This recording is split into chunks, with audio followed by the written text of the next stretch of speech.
Welcome back, ladies and gentlemen. 49 coming at another community shoutcast for the OUSA Dota League Season 1. Just loading into game number 2 of See and Believe up against 2IP. Was unable to cast game number 1 as I was too busy casting Horseman of the Ruckus up against Bambi Rising. Just going to quickly log outside of Steam. Okay, and so this is game number 2. I believe 2IP were able to take a very commanding game 1. They actually ran an aggressive trilane. From what I can make out of the latter half of the game, it looked like it was an aggressive trilane with Axe, Lich, as well as a Windrunner. Invoker over in the off lane, and I think Yoda went mid with the Naga Siren. It could have been the other way around with Invoker in the mid lane and Naga Siren being the off lane hero. So 2IP, first ban, first pick, and so they instantly ban out the Ember Spirit. Notice that they actually don't have one of their players. Easy, their off lane player isn't available, so they actually have a stand-in Yoshi from Team Blink playing in their favor, so very excellent player.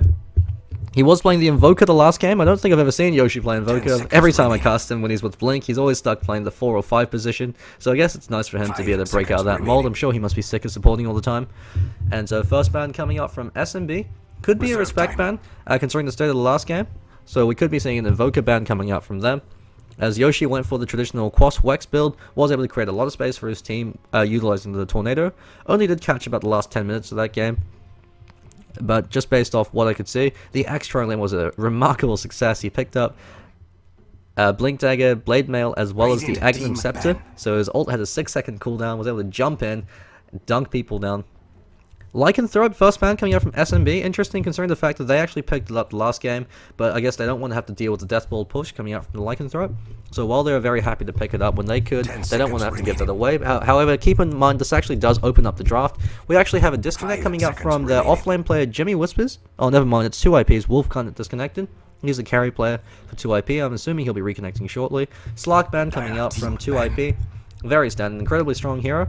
Horseman of Ruckus actually had a 17-minute Slark game, where Dumbled played the Slark as the one position hero. Didn't have any other secondary forms of DPS to back him up, but was able to eventually pull through. Up against the Doom as well as the Lifestealer and Centaur Warrunner, up against the players over in Bambi Rising. Incredibly intense game, I won't spoil it for you, but it's definitely one that you don't want to miss. So second ban coming out from SnB, deliberating a bit on who they want to ban out. Nature's Prophet, so Invoker is around. Could be seeing a first pick Invoker coming out from 2IP again. Yoshi, they're standing, more than happy to play him, I'm sure.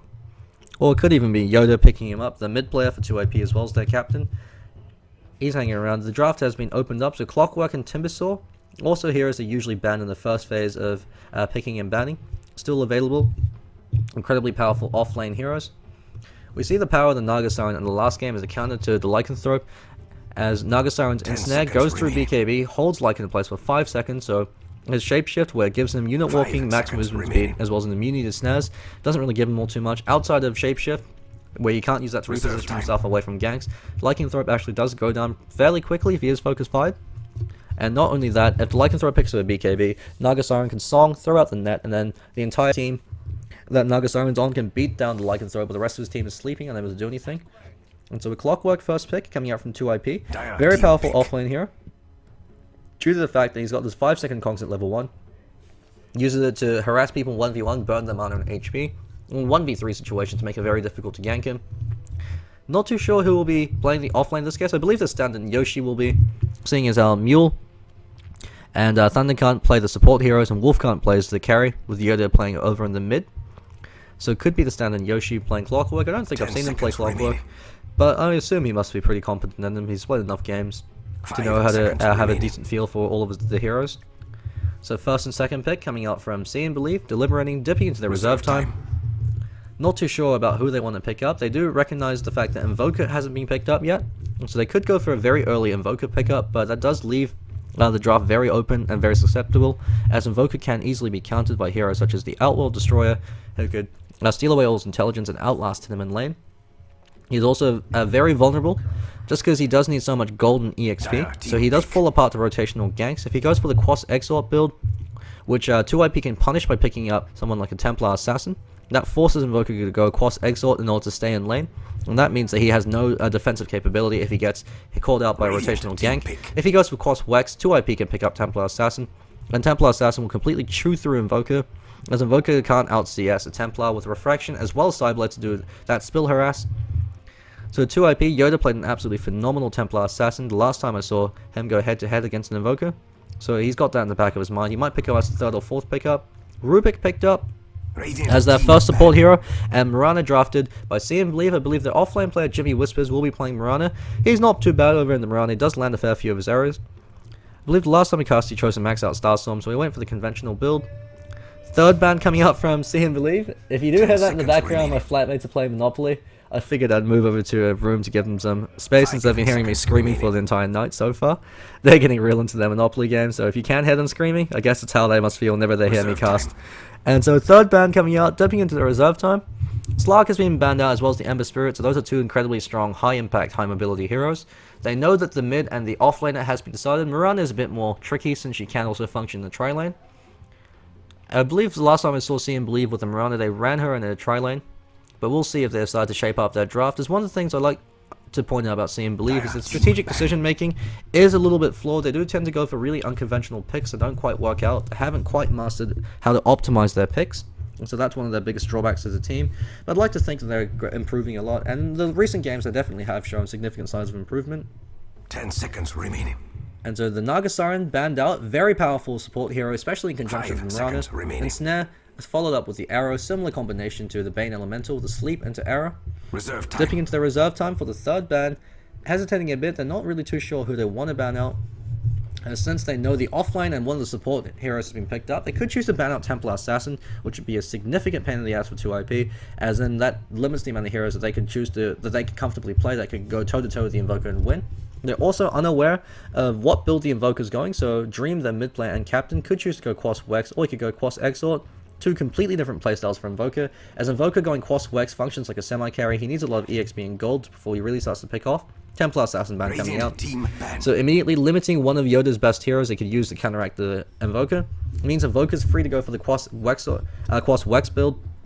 The advantage of the Quas Wex build is, while it does require significant investment for your team, to be able to play it safe, play it slow, give Invoker space and time to get those points up in the Wex, it does provide an amazing amount of pushing power. 5 seconds remaining. Stalling push power, as you can throw out the Tornado into EMP to break up pushes and a huge amount of teamfight presence. So if you get an EMP off of more than one hero, fight's already decided in your favor. The Quas Exort build is the exact opposite. It provides a lot more solo ganking power and a lot more solo kill power in exchange for lack of defensive power without having the movement speed from the Wex, as well as the Ghost Walk, which you could use to keep yourself safe. Quas Exort, however, can give you a strong pushing build, where you go for the Zoo Invoker build, where you get 4 points up in the Quas, so you get the double Forge Spirits, then you go for Necronomicon. So with Necronomicon, 2 Forge Spirits, and Cold Snap, you can instantly kill anyone that you catch out on your own, just because Cold Snap pretty much acts as a Malefice every time they take damage.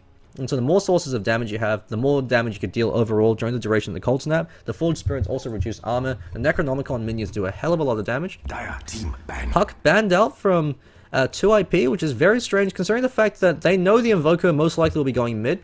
They could go for an Invoker in a 1v1 offlane, but the issue with that is if they are unable to dodge the tri-lane, if they dodge the tri-lane, and it's Invoker against 3 heroes, isn't really all too effective. Invoker offers nothing to you if he's under-leveled or under-farmed. 5 seconds and against 3 heroes, Invoker doesn't have any ways to be able to farm effectively from a distance or be able to keep himself safe, just because at level 1 he actually can't do anything. He just has his regens. At level 2, the only spell he'll have active is either the Sunstrike if he went Exort, or the Cold Snap. Most likely, 9 out of 10 times, will be the Cold Snap unless Invoker went for the Exort build. But the Exort build only really works in the mid lane, just because you have the tower close by, so you could hug the tower if worse comes to worse. Storm Spirit banned out, another hero that's effective against the Invoker, also because Storm Spirit likes to build the Orchid of Malevolence as his first big item.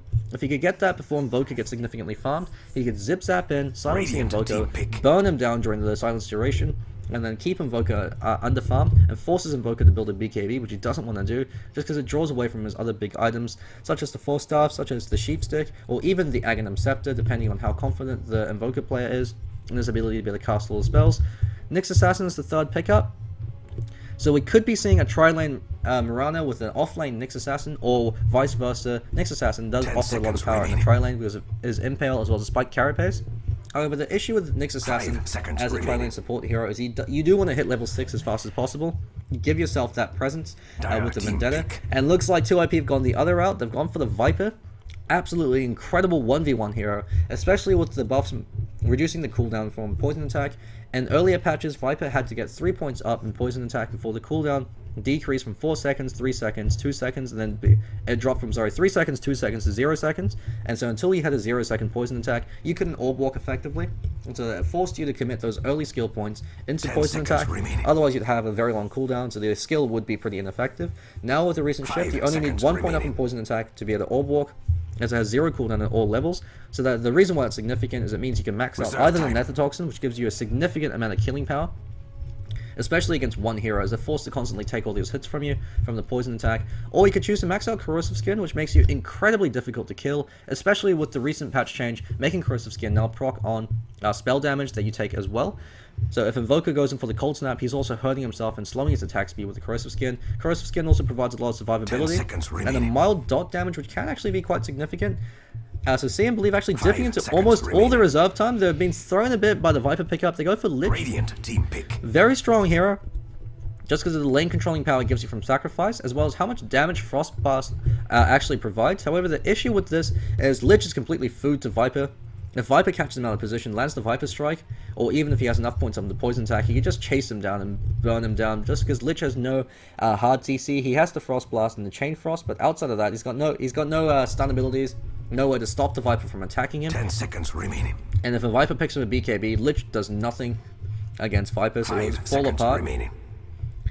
And so 4th pick coming out from 2IP, they've got their mid laner sorted out, they have their off lane and their first support hero. So they've gone for Dazzle. So Dazzle Rubick, very defensive trilane. Dazzle does provide a fair amount of offensive power through his Poison Touch, which has been reworked and actually buffed. So it's a 33% snare at level 1. At level 2, it turns into a 66% snare for after the first second. So actually can be quite effective. Immediate Luna ban coming up from SnB Believe, so they're fearing the power of Luna, especially in an aggressive kill lane. Rubick and Luna work so well because Rubick provides a lot of defensive capability with the telekinetic lift to throw people back, 10 or seconds to pull them closer towards you, and that buys Luna space to get those right clicks in. Her Luna Blessing also provides a lot of right click power, especially for Dazzle, who hits like a truck. And so you've got 2 support heroes with 600 range, well I think Dazzle's 550. Rubick is 600, and Luna's 330. But with her high movement speed, she can chase them down and blow them up with the Lucent Beam. Juggernaut ban, so they're fearing the early push power coming out, early push and teamfight power coming out from SnB Believe, especially if the Invoker decides to go for Quas Wex, as Juggernaut's Healing Ward gives his entire team a lot of sustainability, so they can keep pushing after they take your tier 1 tower, keep going and hit your tier 2s. It also heals your creeps, and so if your creep wave is alive, they're tanking more hits from the tower, they're dealing more DPS to the tower overall. It makes it very difficult to win the mid game against a Juggernaut, especially when he has his Omni Slash up, as every time you engage on him, he can turn around, throw out the Omni Slash, and cut you to pieces. So it looks like we've got a trilane Naix Assassin with the Lich and the Lifestealer, Mirana over in the off lane, and Invoker in the mid. Very standard draft coming out from SnB Believe. Nice to see they've taken some advice from the VODs that I've casted of them, and they've gone for conventional pickups this time, instead of going for the weird, wacky, unconventional pickups that don't quite cut the mustard. 5th pick coming out from 2IP. So their lanes are also cut in stone. They're just deciding on what carry they want to go for.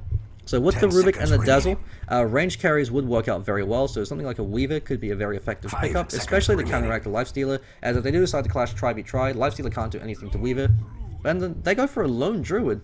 So it could be a tri-lane Viper and a mid lone Druid, or a mid Clockwork, sorry, and a offlane. So an offlane lone Druid, mid Clockwork, and what looks like a Viper tri-lane. Viper is quite effective in the tri-lane, especially when you have Rubick's telekinetic lift and Dazzle's poison touch, and yeah, that looks like it. So Thundercunt, the tri-lane farmer, or is it Wolfkunt? I can never be. No, Wolfkunt's could be a Clockwork tri-lane maybe. The fact that the players are constantly switching around their roles is making it a bit interesting. Yoda, usually the mid player playing support this time, so the stand-in Yoshi, he wants to go 1v1 because he needs as much EXP as possible before he becomes effective. Lone Druid, once he hits level 5 and has 3 points up in his bear, then he has a lot of solo killing power. Looks like Thundercunt's going to the mid lane. He's being pulled in a tango. And so a Clockwork tri-lane, that's very interesting. Wolfkunt is their tri-lane farmer. So I'm not too sure how effective this will be. In the last game they did go for an Axe tri-lane, and they were able to make it work. And so I guess the rationale behind it is you have the lift to be able to set up the cogs, as well as the poison touch in case they run away. He's going for an early magic one. And with the battery assault, you could do a huge amount of 30 damage to seconds one to hero. battle. The issue with the trilane Clockwork though is if you don't get ahead in kills, you have a delayed level 6, and that really hinders your ganking capabilities. So Dream Captain, this time playing carry over on the Lifestealer. Razimki over on the Naix Assassin and the trilane support hero. We've got Lich hanging around with Played by Stranger Danger. He's going to transition to the top lane, but he's just going to steal a creep to provide Hansterbeer, the stand-in, replacing Tlaloc, who was the offlaner and carry player from the last games of Castellum. Just going to eat a creep. He eats the ranged creep to provide Invoker a bit more lane equilibrium. And Jimmy Whispers, the offlaner, up on the Mirana. Mirana against Lone Druid. Lone Druid wins this hands down, just because even if you do manage to land an arrow over on Lone Druid, the bear will be able to drive you back. If it's level 5, the bear could possibly get entangled and turn around and get a kill. Lone Druid is pretty difficult to deal with, and in terms of out-CSing, in terms of CS, just because Mirana has a pretty low base attack point and a relatively mediocre animation projectile speed, Lone Druid, played by Yoshi, should easily be able to control the lane, get more CS than the Mirana, get that level advantage. The instant he hits level 5, you could keep sicking the bear on Jimmy Whispers. Would like to see Jimmy Whispers pick up a magic stick up against Lone Druid. Every time Lone Druid returns his bear, he gives you a free magic stick charge. Can mean the difference between life and death, especially on a hero like Mirana. Gank attack happening on Dream. He's actually pushed back with the cogs. Great play coming out from Wolfkunt, and Wolfkunt gets the first blood. Bit fortunate, I just actually noticed that in time. So that's that combination coming out. He actually used the cogs to block off Lifestealer's escape route, meaning that the only way he can walk through is through the other two support players over that way. And the cog, but he tried to go through the cogs, was pushed back. That mana burn providing an HP burn, proving to be the critical factor, and they're just able to right click him down. Lifestealer has 1 base armor, and unless he chose to start with a Stout Shield, yeah, he chose to start with a Stout Shield and the Quelling Blade. I'm sick of seeing Stout Shield and Quelling Blade on Lifestealer. Pick the Stout Shield, you don't need the Quelling Blade, get some more stats, get your boots faster. You don't need Quelling Blade on a hero that hits as hard as Lifestealer does. On a hero like Spectre or PA, I can understand because they have low base attack damage to compensate for their excellent animation. So if you are a bit inexperienced, or if you do want to make sure you secure the CS, that is a perfectly fine pickup. But otherwise, you really don't need the Quelling Blade. If you're up against someone like a Nature's Prophet, I can understand the pickup then, just because you could use it to cut your way out of the sprout. But otherwise, it's a waste of 225 gold. You should be competent enough as a carry player to be a CS without it, and it just delays your other items since you have less stats, which on Lifestealer is actually quite important. His 2 big spells, Rage as well as Open Wound, he just barely has enough mana at level 2 to cast both of them. Open Wounds cost 110, Rage costs 75. You always want to make sure you have mana to be able to cast both at the same time. So your Open Wounds to get yourself in range, then your Rage to be able to right click him down. If you don't have enough mana for both, then it's not quite as effective as it could be. Really can hinder your early gank attempts. If you're unable to get those early kills with the Lifestealer, then you start to fall off in terms of snowball potential. I mean, Ghoulie, who played Lifestealer in the HRR against Bambi Rising series I casted, he did go for a Quelling Blade, but he was able to get a 6-minute Midas as well as a kill. And so he was assist, his support to snag the kill. But nonetheless, a 6-minute Midas meant that the Quelling Blade pickup was justified. In this case, when you're clashing Tri-v-Tri, you want stats, so you can stay alive, so you can get those Rages and Open Wounds off without having to fear for your mana pool. In the mid lane, Viper actually breaking pretty even against Invoker. They're actually saying Invoker's winning this lane just because he has more denies. In the mid lane, denies are actually more important in the early stages than last hits, just because you're denying the ranged hero EXP. He's only getting a third of his EXP. He's copying a lot of damage. Although, never mind, there was that recent patch change, so ranged heroes now get 2/3 EXP instead of 1/3. In previous patches, ranged heroes only got a third of the XP if a creep was denied, just to make it easier for melee heroes up against ranged. 2-hero cog, pushback from the Clockwork, good plays from Wolfkunt, burns off a lot of mana for Razimki. Naix Assassin is another hero that needs a lot of stats in the early game, just because his abilities cost so much mana. 100 mana for his mana burn, 95 for his level 1 Impale. He's going to be choosing to max out that Impale, and so that mana cost will only increase. Naix is actually completely out of mana now. He can't pop Rage, he can't pop Open Wounds. And so that means he's incredibly vulnerable for ganks. You see Rubick going in, throwing out a few right clicks, putting the Fear of God into him. And while that's happening, Yoshi gets a dive and kills off the Mirana. Level 5, so yeah, you've got the LOL Tangle coming out from the bear, and Yoshi decides to dive it, get the kill, resummons his bear now. He's off to a fantastic start. Jimmy Whispers, nothing he can really do. From the way he's farming, wouldn't be surprised if he went for a hand of Midas. And while that happens, Wolfkunt gets a kill over in the Lifestealer, and he's going to take another kill. He backs away. Lich almost turned around and got that Frost Blast off. If he turned around in time, he would have actually gotten a kill on Wolfkunt, but died before he could make it. You gotta keep turn rates as well as cast points in mind for heroes, especially when you're doing maneuvers like that. As if he understood the turn rate better, was able to turn around earlier, or decide not to turn around and keep running, maybe might have stayed alive. It's a difference. It's a little detail, but it can mean the difference between life and death in these situations. Mule getting a lot of CS as well as EXP. He's in that level 4 for his trilane Rubick. 2 IP. I was questioning how effective the Clockwork trilane would be, but they're making it work. They're getting kills, and they're ensuring that they get ahead in terms of EXP. Viper is now starting to outlane the Invoker as he's got a lot more CS. As Invoker has kind of plateaued. He's sitting at the same 5 denies. Going for the Quas Wex build, so he's getting heavily outlasted by the Viper, who has not only superior damage, but also points up in the Nether Toxin. He's going for a very conventional Viper build. 2 points up in the Corrosive Skin, 2 points up in the Nether Toxin. Gives him a good blend of offense and defensive capability, especially against the Invoker, as it means that every time Invoker goes in for the Cold Snap, he's also copying a bit of damage himself. While that happens at the top lane, Naix Assassin actually goes down. Battery Assault, I think Cogs would drop for that. No, never mind. It's just a Battery Assault. You're just able to run him down. Battery Assault does do a huge amount of damage, especially if you catch a hero out on his own. Invoker running for his life. He spots out the rotation coming out from Yoda and Wolfkunt. Mule's running back into the lane. He wants to get level 6 as soon as possible. Dazzle isn't too fussed. His ultimate is good, but you don't really need it until team fights start to begin. That's when it becomes critical. So he's going to point up in all of his skills. Will be interesting to see what ability he chooses to max out first. If he's playing hyper aggressively, and since he is with Wolfkunt hanging around, could be seeing a max poison touch build. You can see Yoshi CSing under the tower. Excellent control over the lone druid. He got every single one of those creeps under the tower. Very difficult thing for players to do, but with the lone druid and with the good micro coming out for him, making sure to time the attacks for both the bear as well as the hero, able to secure them. A gank attempt on Invoker is about to happen, but with Tornado as well as Ghost Walk, I don't know how effective this will be. Invoker can always throw up Tornado when he sees them running towards him, and then pop the Ghost Walk. I don't think there are any Dust or Sentries. No Dust or Sentries. Oh, never mind. Dust is up over in Clockwork, so this could be a kill attempt. Thundercunt goes in. Ghost Walk pops, but is immediately called out with the Dust. Pops in, turns around for the Cold Snap, does a bit of damage, but they're able to secure the kill with the Cogs as well as the Battery Assault. Wolfkunt on this trilane Clockwork been doing a lot of work. I wasn't too sure how effective this would be, but 2 IP going for the unconventional pickups and making it work. While that's happening, this is a trilane lifestealer who is fleeing from a Rubick. He's afraid to stay in lane with Mule, who has no mana. This should be a free kill for him right now. Rubick barely has enough mana to be able to lift him up. If he walks in with the open wounds, rages so he can't teleconnect, lift him, and starts going for hits with the support heroes hanging around, they could easily go in for a kill. But see and believe, they're afraid. They're hanging around. Wolfkunt actually spots out Dream. He has the phase boots, throws him back, pushes him back with the cogs, but he pops Rage just in time. Dream's now turning around, duking it out against the Clockwork, but takes the fall. That's the coordination power coming out from the Rubick and the Clockwork. If you use your cogs to set up the pushbacks instead of trapping them in, the mana burn, as well as the fact that you're driving them away and depriving them of their movement paths, can prove to be more effective than the 5-second trapment inside the cogs. Lich being forced to back away. You have to keep in mind Frost Blast actually consumes a huge amount of mana. I think it goes up to 190 at level 4. Yeah, so he's entirely dependent on sacrifice. The reason why it has such a high mana cost is just to balance out Lich. So it means that he can't constantly throw out Frost Novas on you without having to constantly be sacrificing. Naix Assassin called out the cogs and Battery Assault. He's going to take a fall. Wolfkunt up in the Thunderdome.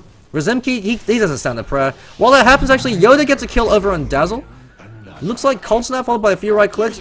Dream's coming in. Hookshot leveled up and instantly hookshot away to Mule. Mule lifts back and throws back Invoker. Never mind, he wasn't able to throw him back. Cogs push back Dream, burning off the last of his mana so he can't get an open wounds off.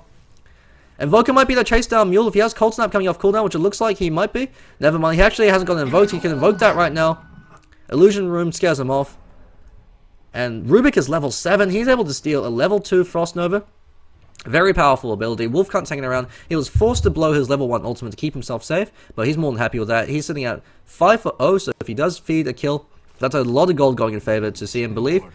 And another kill happening with Yoshi. Every time I look away from him, he's able to kill someone with that lol tangle. 8 minutes and 45 seconds. Wolfkunt, can you cut me some slack? You gotta stop killing people whenever I look away from the camera.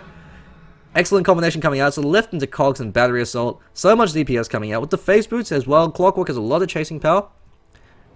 Dust has been popped over on the Invoker. They're going in for a kill. EMP actually burns off all of Yoda's mana, so Yoda's forced to back away. Same with Thundercunt. Moonlight Shadow's been popped, and Yoda actually takes the fall to the tower. So Invoker gets a free kill. He's very happy with that.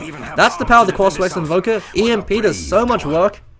But Wolfkunt's hanging around. He doesn't have enough mana, though, to pull off all of his abilities, so he's just got enough for Cog, or in a little bit, he'll have enough for Battery Assault. But I think he's being spotted out. Yeah, they're drawing circles around him, so I know something's up. Thundercut might actually take a fall. He's going to turn around, throw his ult. He can actually get a kill with Wolfkunt hanging around the back end. Ghostwalk, he misses the, never mind, he catches the tornado, but doesn't have enough for Ghostwalk, and he takes a fall. Invoker's on cooldown. And great bait coming out from Thundercut, giving Wolfkunt time to close the distance and get those procs in with the battery assault. Rizimki hanging around, shadowing Jimmy Whispers just to keep him alive in case Lone Druid goes in him. But Yoda's coming to do the exact same thing. With Midas up on Yoshi, he's having a fantastic start. He'll probably be going towards that Radiance, getting a few free pot shots, and arrow flies out, completely whiffs. And that's the little tangle coming out of Rizimki. He could actually be taking a fall. Yoshi decides to keep going. There isn't an arrow. Carapace pops. It's only a 0.6 second stun. Yoda's hanging around to provide a bit of support. And in case if something happens to Yoshi, he can always provide that Shallow Grave. Choosing to max out the Poison Touch. Very good aggressive build coming out from the Dazzle. Arrow flies out. Yoshi immediately dodges it with his bear. Clockwork has his hookshot off cooldown, so he's going to rotate top, try to get a kill over on Dream. He's been taking a lot of damage. Rubick throws out one Fade Bolt, almost kills him. Wolfkunt can actually hookshot in right now and kill him off. Salve pops, so that's going to keep him alive. Good play coming out from the Lich, but Clockwork's able to scout it out with a Rocket Flare. While that's happening, Jimmy Whispers as well as the Invoker playing very cautiously. Hookshot over on Lifestealer, and he's going to take a fall. He's trapped up in the cogs. He actually pops Rage. Wolfkunt might be the one for the kill. Fable bounces around, never mind. Rage wears off, and Wolfkunt's able to finish him off with one last Barrier Assault proc. Rizimki's fleeing for his life, trying to get a kill over a Mule, who goes down to the tower. Wolfkunt gets a double kill on the back end. Just simply able to right-click him down. Impale flies out and misses. He can turn around and get 3 kills. Now, Battery Assault just went off cooldown. Traps in Rizimki. He says, welcome to the Thunderdome, bitch. I'm going to slap you around. Where's your teammate at? Runs in. He's got the phase boots. Is stunned up temporarily. Never mind. Decides to back off. His Dream's about to TP and doesn't want to feed the spree. Almost gets a triple kill. Fantastic plays coming out from Wolfkunt. He could actually seal the deal with the Rocket Flare. I think Rizimki, never mind with that tango. Yeah, and the base regeneration of the Naix Assassin. He's got too much HP to get busted down by the Rocket Flare. Even if it is level 2. Bear might actually be taking a fall. Yoshi's going to be very careful about this. Invoker throws out one more right click, and he gets a free 300 gold by killing off the bear. Yoshi, I think he has to resummon. Yeah, but he's running back to base. He took a lot of damage. Keep in mind, when Lone Druid's bear goes down, he takes 400 mixed damage to himself. And so since he wasn't in ult form, he's outside of his ultimate form, so he can run back to base faster. He actually takes a surprising amount of damage. Invoker is able to deny the tower. So good defensive plays coming out from SnB Believe. They are still a little bit behind, but they're trying to make the best of a bad situation. In terms of EXP, 5,000 EXP lead in favor of the Radiant. Very significant EXP lead, as it means that all their supports have their ultimates up. Lich doesn't have Chain Frost, which could have been a significant factor in the last gank attempt top. In terms of gold lead, 7,500. That's only going to get higher and higher. As you see that the Lone Druid with his Midas, his net worth is through the roof. He's easily linked scoreboards. He hasn't used his Midas yet, and he's got 1.4, so about 1.6k gold. He'll be having a Sacred Relic up in about 5 minutes at the rate he's farming. Keep in mind, as well, that the scoreboard, the Rubick actually has more net worth than the Lifestealer, so it's another one of those games where the 5 position has more net worth than the 1 position. Dazzle, he's been the one that's been tanking all the wards for his team, so he's feeling pretty poor right now. Yoda, he's been playing a fantastic game. Did go down to the tower that one time, and was called out in the bottom lane, but nonetheless, he's been making his hero work out. Wolfkunt might actually eat an arrow to the face. No, never mind, it's just a scouting error. Spot out, Mule rotating in. Mule stolen Cold Snap, very powerful ability. Steals Mirana's Sacred Arrow with the telekinetic lift. Arrow on Rubick is absolutely horrifying. Just can you pick him up, throw him towards you, then you throw out the arrow. Ensures that you get 2 incredibly potent crowd control spells off. And you follow up the Fade Bolt. Actually gives Rubick a lot of solo kill power, as it's 3 points up in the arrow from Jimmy Whispers. Chose once again to go for a split level build, maxing out both Starstorm and Arrow at the same time. Would have liked to see him max out the Starstorm, just because he hasn't been landing ultimately of those arrows and does provide a lot more AoE damage. Tornado and EMP flies out. EMP drop before the Tornado, hits Mule as well as Thundercut, burns off all his mana. Arrow flies out. Yoda's completely out of mana as well. Ghostwalk, hookshot misses from Wolfkunt, but he catches out Invoker, traps him in the Thunderdome with the cogs, gets a kill with the Fade Bolt. Jimmy Whispers gets hit by the Viper Strike, was able to jump away. Never mind, he actually disjointed it. Great play coming out from Jimmy Whispers. Even if his arrow missed, arrow flies out, might hit Stranger Danger. Never mind, Stranger Danger turns slightly to the right and is able to dodge it. Rizimki hanging around. He's got a free Ghetto Vendetta with the Moonlight Shadow. Oh, is he Vendetta anyway? No. He had to pop his Vendetta earlier on. No boots up on him. Chose to upgrade the Null Talisman before getting boots. Questionable item pickup. Yoda just de-warning in the high ground. And while that's happening, Dream, he's in there farming. He's had a pretty poor start. He's almost got his drums, but 14 minutes in from your 1 position carry hero, he's died 5 times. Wolfkunt, played a fantastic Clockwork, being able to shut him down. With the setup from Mule, Metal arrow flies out, might actually hit Mule in the face, never mind, just barely misses EMP. Thundercunt's actually out of mana. Arrow flies out, actually misses. Invoker might be able to get a kill if he gets the Cold Snap. Where is the Cold Snap? He invoked Ghost Walk instead. That defensive telekinetic lift actually throws back and stuns 3 huge plays coming up from Mule. He has the Arcane Boots. Ghost Walk has been popped, but that means if Invoker initiates, it can turn around and kill him. Wolfkunt hanging around the back end. He's godlike. I don't think he's died so far this game. If he does die, that's an absolute assload of gold that can be going in favor of the Dire side. by the gods. He's halfway to his Aghanim Scepter. 12-second hook shot. That's absolutely terrifying. Considering he's 0 for 9. He's 9 for 0. While that's happening, Yoshi, the stand-in, just pushing down your tower. This is the reason why Lone Druid is such a pain in the ass, is he can push down towers faster than any other hero, apart from a Lycanthrope with a Necro 3, just because Lycanthrope is really gay like that. He's got Feral Impulse as well as Howl. That hero really is just a pain that he has to play against. Lone Druid is takes a bit longer to pick up in terms of pushing capability, but the advantage he has over Lycan as well. Lycan has an absolutely horrendous laning phase. Lone Druid has an amazing laning phase. And so that's where the two trade off. He just takes a bit long to pick up, but he scales better into the late game. Whereas Lycanthrope, he picks up very quickly. And in the mid game, when he has his maxed out Feral Impulse, when he has his Wolves, as well as his Howl with a few points up in the Necronomicon, that's when he really starts to peak. And you can take all your towers without you being able to react. Just because with Shapeshift, you can right click down your enemy heroes. Yoda actually snags the CS. He's got Arcane Boots. I think he'll be the one building the mechanism as Rubick. He probably wants to go for a Blink Dagger. He still has Sacred Arrow stolen, not for much longer, it just wore off, never mind.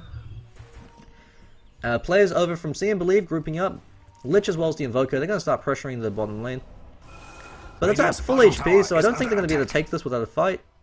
Alacrity popped, Yoda TP's in, and Invoker is already running scared. He's afraid of a 5 position Dazzle. That shows you about the state of the game. We see that Yoshi actually has the net worth of the Invoker as well as the Lifestealer combined.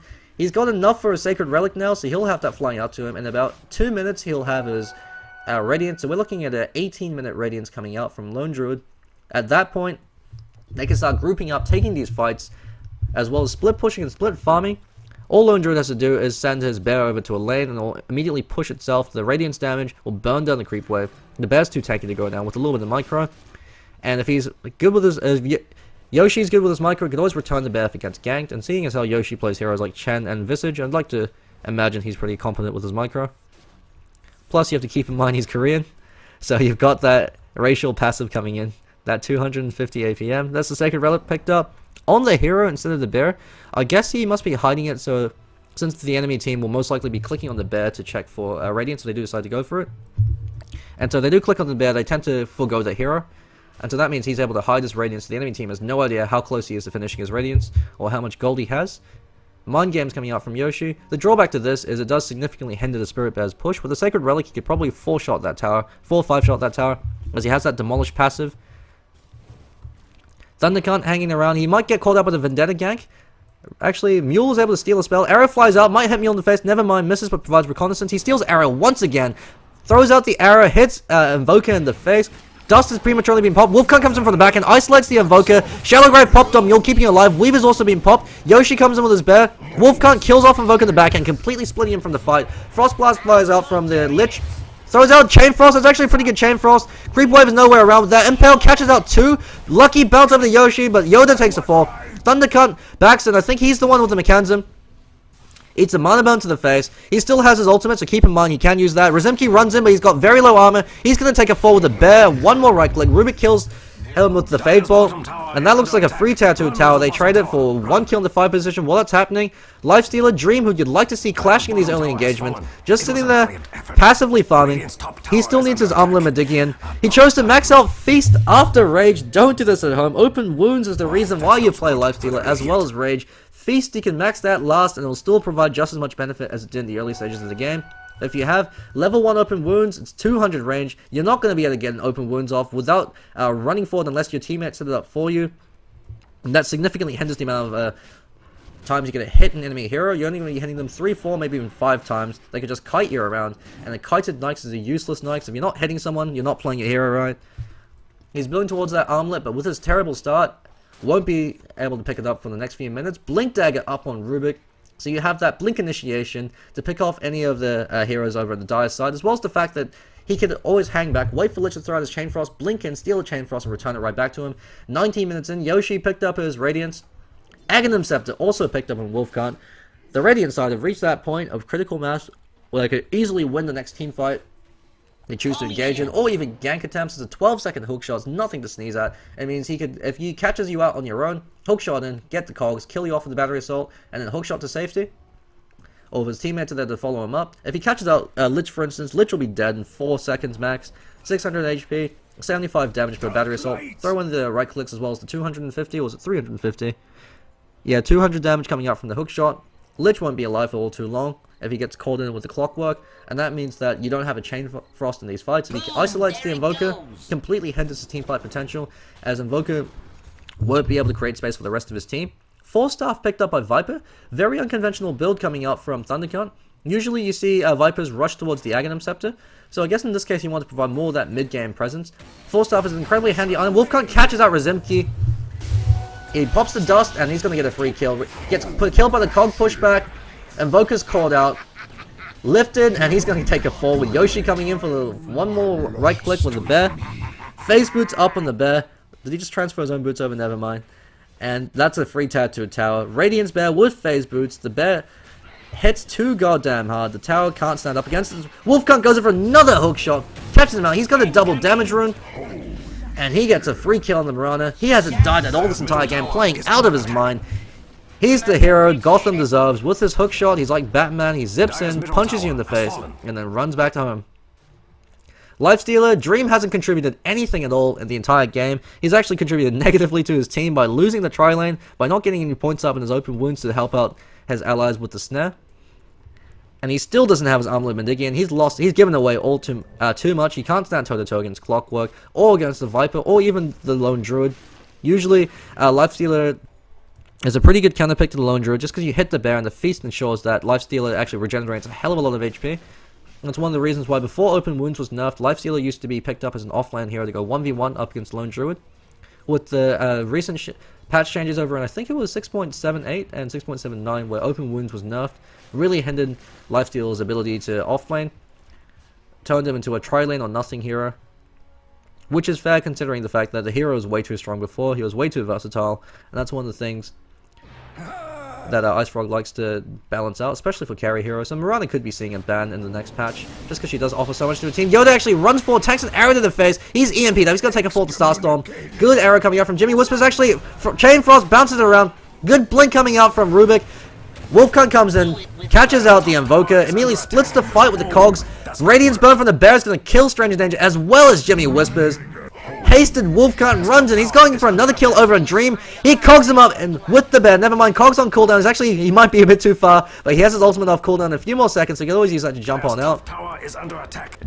Dream rages, and that's about his entire teamfight contribution. Comes in, pushes back the Naix assassin, and Mule's able to secure a kill. Mule's been playing fantastic on this Rubick. That's the reason why this Clockwork trilane's worked, is because you have to teleconnect lift to ensure that you get the cog pushback on 1-2 cogs, a lot of damage coming out, and you've got the bear mauling down the tower. Hey Boo Boo, what's in this Pickety tower? He's beating it down. Radiance is up on the bear as well as Fade's boots.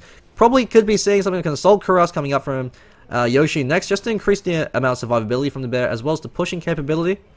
Provides a nice +5 armor to the rest of his team as well. Very handy against the Lifestealer. Could even go for an early Vladimir's Offering pickup, as it's also a good item to build on Lone Druid, as the +5 armor now stacks with Assault Cuirass. Yoshi called out the Tornado. Bear's been resummoned, so it's chasing back. And you see the Corrosive Skin actually slowing down Invoker. So See and Believe are able to hold on to their tier 3s, but that's because the Radiant sides chose to back away. They know they're already ahead. Rubick still has more net worth than the Lifestealer. He's actually, looks like he's going for a Rod of Atos, or Rod of Aoi. Yeah, he's got the Vitality Booster, as well as the Wizard's Staff of Wizardry. Very interesting pickup, the Rod of Aoi. It is effective. I mean, a lot of people on Reddit like to say it's the most underrated item in the game, and for good reason. It's good, but it's not as amazing as people make it out to be. The reason why is the only hero that's going to be picking up the Rod of Aoi is going to be support heroes, and that's 3,100 gold that could have been spent towards building a mech, 2,305 gold for the mechanism. 2,300 gold for the 4-star. You could be building a Ghost Scepter for 1,500. Makes you a lot more survivable. You could even almost finish off the Ghost Scepter and the 4-star. You could pick up a Blink Dagger. These are items that provide a lot more presence and survivability for your hero as well as for the rest of your team. The advantages of the Rod of Elway though is it's got an 800 range and it's got a 60% snare.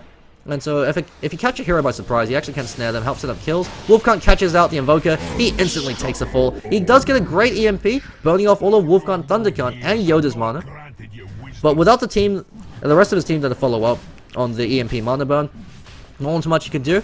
Also, the thing to note that Yoda as well as Mule, they both have Arcane Boots. It's one of the ways to counter the Invoker is just to have 2-3 Arcane Boots in your team. So after he mana burns you with the EMP, you both pop your Arcane Boots. It gives your team enough mana to be able to stick around, continue to fight.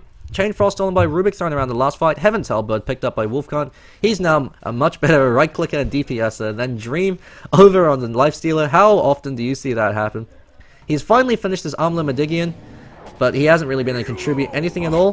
He's 0-5 and 0, so no assists, no kills, just deaths. Yoda's actually tanking the tower. I don't know what he's doing. Maybe he wasn't aware how many hits he was taking. He's forced to back away. He wants to make sure he hangs around the backhand. So if you come in with the Shallow Grave for those clutch plays, with the Shallow Graves, Shadow Words, he should be able to heal himself up. Arrow flies out, misses, hits a creep. Yoshi contemplated running in front of the arrow just to make the game a bit more interesting. Decides not to. Stranger Danger lifted up, drops back, stuns up the Invoker as well as the Mirana. EMP thrown out. Just burns the Bear, but Bear has no mana. Bear doesn't give a fuck. It backs away. Hyperstone picked up, so it looks like he's going for the Assault Cuirass. He could also go for the Mjolnir, I guess, but Mjolnir and Bear is a pretty rare pickup. Just because Maelstrom, if it procs at the same time as the Entangle, it'll override.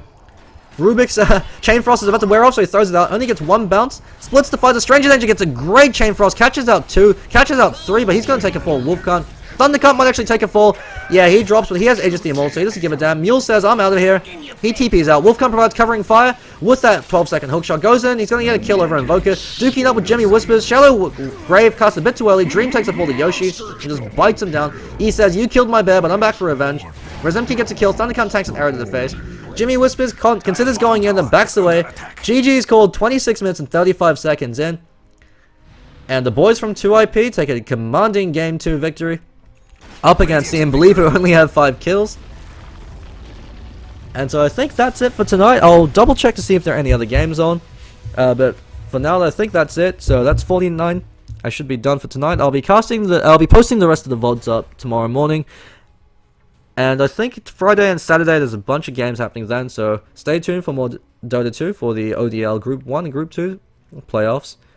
So that's 49 signing out. Thanks for watching.